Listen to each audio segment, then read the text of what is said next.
आंदोलनाची दिशा ठरवणाऱ्या बैठकीसाठी उपस्थित असलेले माननीय आमदार आदरणीय बाबाजी काळेसाहेब, आमचे सहकारी थोड्याच मताने नाही तर तेही आमदार आमच्या सभागृहामध्ये असते, आदरणीय देवदत्त निकमजी, आमचे सहकारी विजय शिंदेजी, विशेषतः ज्यांच्या पुढाकाराने आणि सर्वांनी एकत्रित रीतीने तेच आज ज्या शेतकरी संघटनेने पुढाकार घेतला असे संघटनेचे सर्व मान्यवर, आदरणीय पवळेजी, बांगरसाहेब, दौंडकरजी आणि इतर सर्व सन्मान्य पदाधिकारी आणि सर्व पक्षाचे लोक, ज्यांना असं वाटते की हा प्रश्न सुटावा. काही पक्ष थोडे जरा बाहेर राहिले, ते बघतायत काय होणार आहेत की नाही होणार.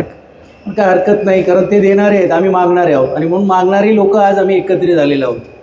देणारीने दिलं तर आम्ही त्याचा निश्चितपणे स्वागत केल्याशिवाय आणि आभार मानल्याशिवाय राहणार नाही. मी येताच बघत होतो, मला आठवते की ज्यावेळी विधान परिषदमध्ये ज्यावेळी ही परिस्थिती जस्ट नेमकी सुरुवात झाली होती फेब्रुवारी महिन्याला, आणि युद्धाची परिस्थिती निर्माण होत असताना ज्यावेळी काही शिष्टमंडळ मला येऊन भेटलं आणि त्यात विशेषतः नाशिक जिल्ह्यातली काही लोक होती, संभाजीनगरची होती, आपलीही होती, आणि त्यावेळी पणन मंत्र्यांना मी प्रश्न त्या निमित्ताने मांडण्याचं काम केलं. आणि माझा प्रश्न साधा होता की या युद्ध परिस्थितीमध्ये एकंदरीत जे वेगवेगळे पदार्थ आपल्याकडे निर्यात केले जातात त्या सर्व कंटेनर मोठ्या प्रमाणावरती येऊन तिकडे पडलेले आहेत, त्यांच्या बाबतीत तुम्ही काय निर्णय घेणार आहात.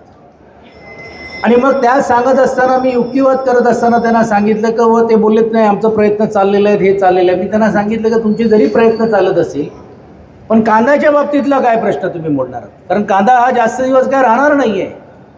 आणि त्यावेळी पणन मंत्र्यांनी आश्वासित केलं होतं की म्हणजे काही जरी झालं तरी देखील ही जी आयात करण्याची प्रक्रिया तर आहेतच आहेत, पण निर्यात करण्याची प्रक्रियामध्ये वेळप्रसंगी आम्ही केंद्र सरकारशी बोलू आणि त्यामध्ये पण देखील त्यांना मदत करण्याचं काम करू. मी त्यावेळी त्यांना एकच दोनच माफक गोष्ट सांगितली, मला तुमचे प्रयत्न जर यशस्वी झाले तर, कारण तुमच्याकडे तर विश्वगुरू आहेत, पापा हमारे वॉर रुका सकते, हे असे असणारे लोक आहेत. मग तुम्ही तर काय एक फोन केला तरी देखील युद्ध थांबवू शकतो, त्यात काय पडले. मग ते बोलले नाही नाही असं काही नाही, आमचा प्रयत्न चाललेला आहे. आणि त्यावेळी मी त्यांना युक्तिवाद करायला सांगितलं की बा तुम्ही जर दुर्दैवाने ही निर्यात जर झाली नाही आणि तर जर त्या शेतकऱ्यांचं जर नुकसान झालं तर तुम्ही त्यांना नुकसान भरपाई देणार आहात का. आणि त्यावेळी आम्ही त्याचा विचार करू. म्हणून माझा पहिला प्रश्न असा आहे की कांदा निर्मिती करणारे जे शेतकरी आहेत आणि व्यापारी आहेत या दोघांनाही देखील नुकसान भरपाई राज्य सरकारने जाहीर केलं पाहिजे, अशी ती मागणी पण देखील आपण करण्याचं काम मला असं वाटते केलं पाहिजे. देवदत्तजी आपण बोललं ती गोष्ट खरी आहे की हा प्रश्न फक्त हा तात्पुरता मर्यादित राहिलेला नाही आहे, ह्याला सातत्य आपल्याला ठेवावं लागणार आहे. मी अजून तुमचा वेळ घेणार नाही, कारण सर्व वक्त्यांनीच त्याचा युक्तिवाद करण्याचं काम केलं. आज काय कांदा हे आपल्या जिल्ह्या आणि या राज्यापुरतं मर्यादित राहिलं नाही आहे. याचा उत्पन्नाचा स्रोत आणि त्यामध्ये असलेला नफा बघून इतर राज्यांनी पण देखील त्या स्पर्धेमध्ये उतरण्याचं काम झालेलं आहे. तो भाग वेगळं. एक काळ होता की व 30,000 रुपये एकरी आपल्याला या कांद्याची लागवड करावी मिळत होती. आज ती लाख, सव्वा लाख किती गेलेले आहेत हे तुम्हाला माझ्यापेक्षा जास्त सर्वांना माहीत आहे. दुसऱ्या बाजूला बोगस बियाणीमुळे कांद्यावरती काय परिणाम होतो हेही तुम्हाला आपल्याला सर्वांना शेतकऱ्यांना जाण आहे. आणि म्हणून त्याचा उल्लेख बाबाजींनी केला आणि देवदत्तजी बोलताना सांगितलं की नफाडसारख्या संस्थेनी केंद्र सरकारने जाहीर केल्यानंतर देखील आज त्यांचे केंद्र उघडलेले नाही आहे. एक लासनगावला आहे तेवढंच आणि आपल्या इकडे. आणि म्हणून पहिली मागणी असली पाहिजे की जर त्यांनी घोषित जर भाव केला असेल तर आपला हा उत्पादन निर्माण झालेला जो कांदा हे येऊन त्यांनी घ्यायला तर पाहिजे. ते घेण्यासाठी यंत्रणा तरी उभी ठेवली पाहिजे. एक कुठेतरी देखील केंद्र उभारण्याचं काम जर तुम्ही करणार असाल तर मला असं वाटते या सरकारला हे कांद्याच्या प्रश्नाच्या बाबतीत बगल द्यायची आहे, वेळ काढायची आहे आणि कुठच्याही प्रकारे आपल्याला दिलासा द्यायचं नाही आहे. ही परिस्थिती ज्यावेळी आपल्याला दिसते आणि म्हणून संभाजीनगरमध्ये आंदोलन झालं. काल परवा चांदवडला पण देखील आंदोलन करण्याचं काम केलं. मला असं वाटते बाबाजी तुमच्या नेतृत्वाखाली या सर्व शेतकरी संघटनेच्या लोकांच्या माध्यमातून सरकारला जर जागा आणायचं असेल तर आता निवळ बोलून चालणार नाही, तर आपल्याला रस्त्यावर उतरूनच आंदोलन करून घेऊन त्यांना आपल्याला जाग निर्माण करावी लागणार आणि मग ते कधी करायचं तो तुमचा अधिकार आहे. पण एक गोष्ट नक्कीच मी तुम्हाला आश्वासित करण्यासाठी या निमित्ताने आलो आहे. बाबाजी काळेजी विधानसभेमध्ये आहेत, पण वेळ प्रसंगी विधान परिषदचं पण कामकाज आम्ही या प्रश्नाच्या वरती थांबवल्याशिवाय राहणार नाही. कारण तिकडे मी आहे, दानवे आहेत, बंटी पाटीलजी आहेत, भाई जगतापजी आहेत, अन्य मान्यवर आहेत, खडसे साहेब आहेत, ही सर्व मंडळी आम्ही एकत्रित आलो तर विधान परिषदचा कामकाज आम्ही थांबवू शकतो. आणि या प्रश्नासाठी नक्कीच सरकारने जर याच्यातून मार्ग काढला नाही तर आम्ही सभागृह देखील थांबवण्याचं काम आम्ही केल्याशिवाय राहणार नाही. हे आश्वासित करण्याचं काम आज बाबाजींच्या नेतृत्वाखाली आम्ही करण्यासाठी आलो. कारण काय झालेलं आहे की शेतकऱ्यांच्या बद्दल जो दिलासा देणारा सरकार असेल तर त्यांच्याशी चर्चा आम्ही करू शकतो.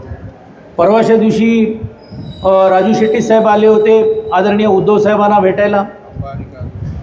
कोकणातला जो आंबा आणि कापूस जे काजूच्या बाबतीतला जो आंदोलन आम्ही करण्याचा प्रयत्न केला त्यांच्या नेतृत्वाखाली आम्ही केली आणि सर्वांनी आम्ही दिलं. आपणही देखील त्या निमित्ताने होतात, आम्ही सर्वजण होतो. त्यांच्या बाबतीत चर्चाही करायला तयार नाही आहे सर.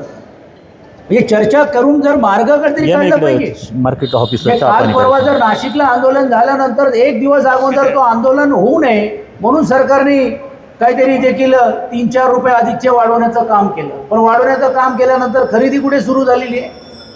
काही झालेलं नाही आहे. म्हणजे हे सरकार कशा प्रकारे वागतं हे मी सांगायची गरज नाही. परवाच्या दिवशी तर त्या गिरीश महाजनजी जे मंत्री आहेत त्यांनी त्या अनोळखा शोध लावलं की शेतकरी आता कर्जबाजारी झालेले आहेत म्हणून आता पेट्रोल विकत आहेत, डिझेल विकत आहेत. म्हणजे त्यांना लाज वाटली पाहिजे कोणाच्याबद्दल काय म्हणावं किंवा काय करावं. म्हणजे वेदना या व्यक्तींकडे अशा प्रकारे दुर्दैवाने राहिले नाही आहे. म्हणून सरकारला जागा करण्याचं काम मला असं वाटते तुम्ही आपण केलं पाहिजे.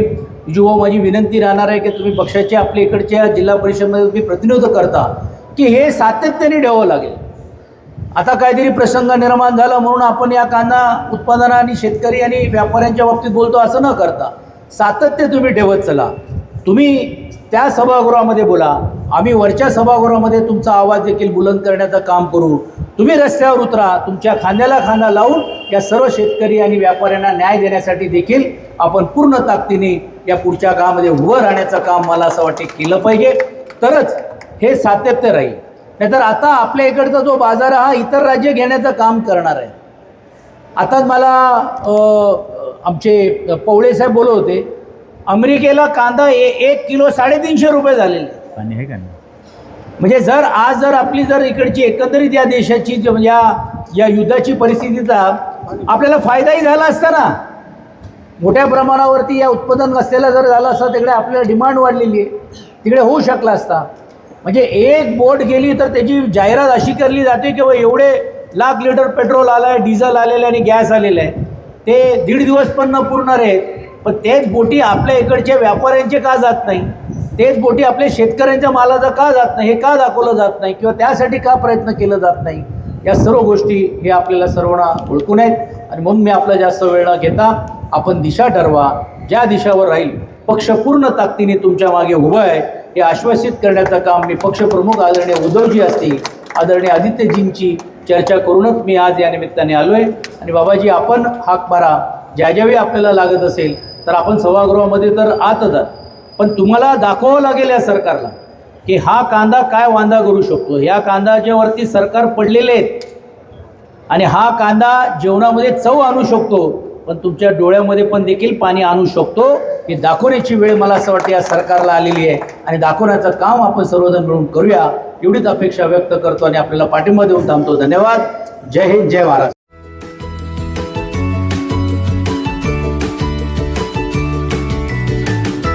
बातम्या शेतीच्या, बातम्या मातीच्या, बातम्या अन्यायाच्या, गुन्हेगारीच्या,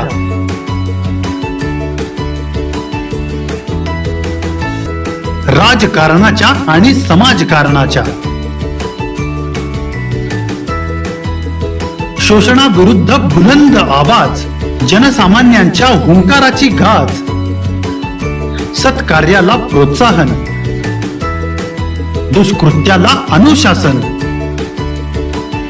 निर्भीड, निस्पृह, सडेतोड, बेधडक आणि रोखठोक म्हणजेच विघ्नहर टाइम्स, शोध बातमीचा, ध्यास सत्याचा.